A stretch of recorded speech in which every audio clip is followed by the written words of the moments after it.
What's up, family? It's Pastor Moss, and welcome to day number 11 of our 21 days of prayer and fasting.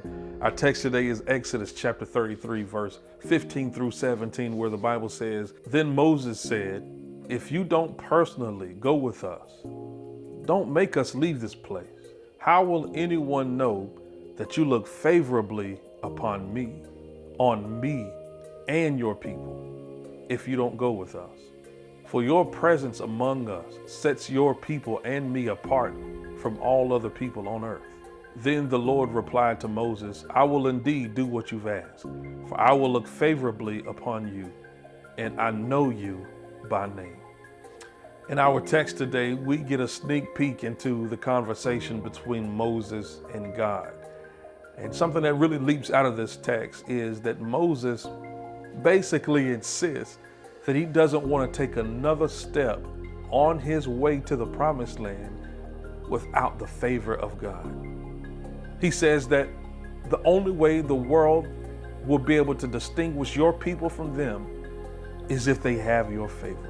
Moses understood that what was next was not more important than God's favor.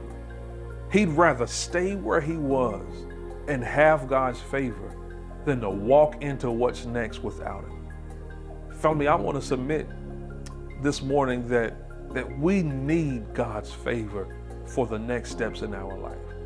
There's not a relationship, there's not a promotion, there's not an opportunity that is more important than having God's favor. See, it's God's favor that keeps you through those next steps. It's God's favor that keeps his hand on you when you're in situations that are beyond your control. It's God's favor that protects you and guides you when you don't know which direction to turn. It's God's favor that comforts you when things are just kind of going chaotic all around you. Moses says, "I don't want to walk into another situation without your favor." And so he says, "God, I need your favor today. Before we go anywhere, I need to know that we're in fellowship." And guess what?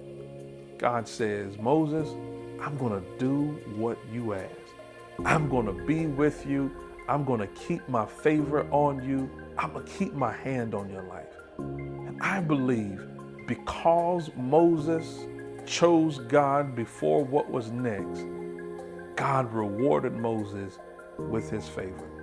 I want to pray today along with you and encourage you to pray yourself that you choose God's favor for what's next in your life. That you say, "God, I don't want to go for any further without your favor.